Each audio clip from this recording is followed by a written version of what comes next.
Christmas time is coming up, and I wanted to share 10 items that I use pretty much every time I go fishing. If you're new to trolling or have been trolling for years, I hope this list will give you an idea of some items that you can add to your fishing setup or to use as a gift for the fishermen in your life. I'll have links to all these items in the video description. I also have a website at kokaneeaddictfishing.com where I have a how to catch kokanee 101 guide along with links to the products and gears that I regularly use. So starting out at number 1 is a trolling rod.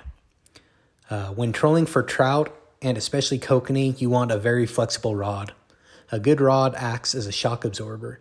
It helps prevent you from ripping the lure out of the fish's mouth while still allowing you to keep the line tight. With kokanee, this is very important as they have very soft mouths and it's easy to literally tear the lure out of their mouths.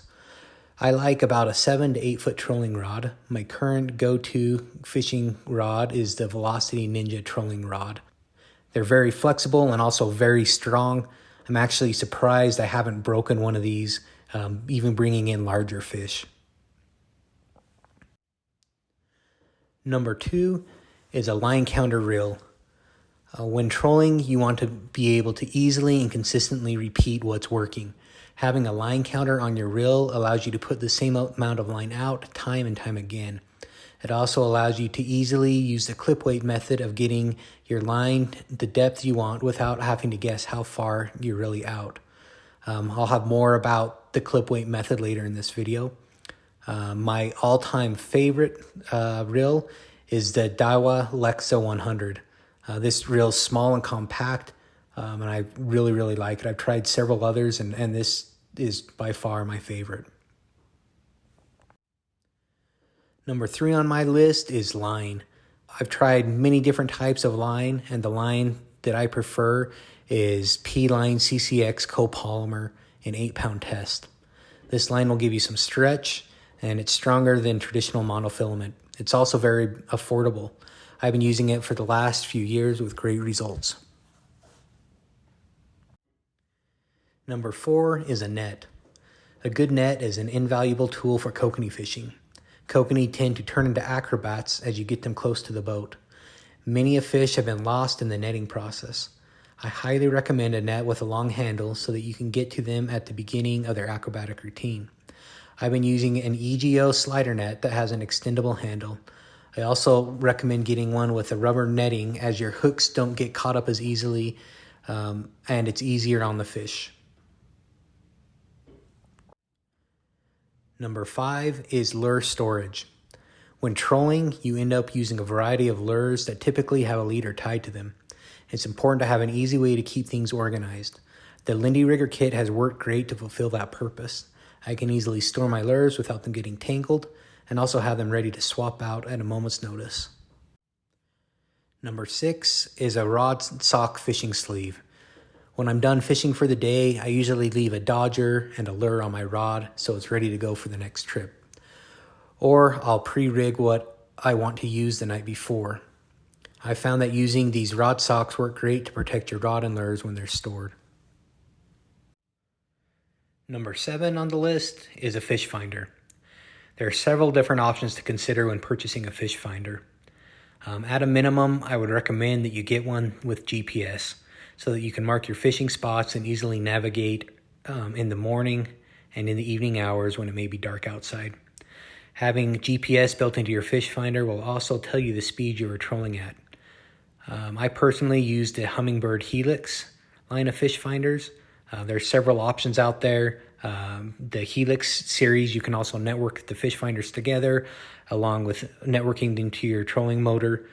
So I'd suggest do some research, figure out the options that are important to you. At a minimum, get one that has GPS. Number 8 are gulp maggots. Get these while you can. These things were hot this last year and they were sold out everywhere. Looks like they are currently in stock as of right now. I've used multiple colors.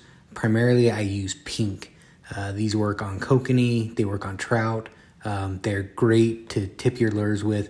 Much less messy than trying to put a worm on. I've had great success with it. Number 9 is a trolling motor. A good electric trolling motor is like having a dedicated captain on the boat. I use a Minn-coated trolling motor that has GPS built into it. This allows me to set the desired speed and heading I want to go, all from a wireless remote control. I can easily make adjustments from the remote even as I'm reeling in a fish. I use my electric motor as a primary propulsion source for my boat if I'm trolling under 2 miles an hour. If I want to troll faster than 2 miles an hour, or I'm on an extended trip longer than about 6 hours and I need to conserve battery, I'll use my gas kicker motor for propulsion, but I'll still steer with my electric trolling motor.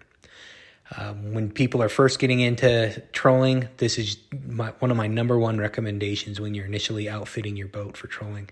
It really makes a huge difference in being able to get more done more effectively without worrying about steering the boat. If you don't have an electric trolling motor and your boat idles faster than 2 miles an hour, you can also get a trolling plate to slow you down. I have used this method in the past on other boats that I've owned, and it works well to slow things down. Number 10 on the list is clip weights. This is one of my secret weapons. When trolling, you need a way to get your lures down to the depth the fish are. This can be accomplished using downriggers and other various methods.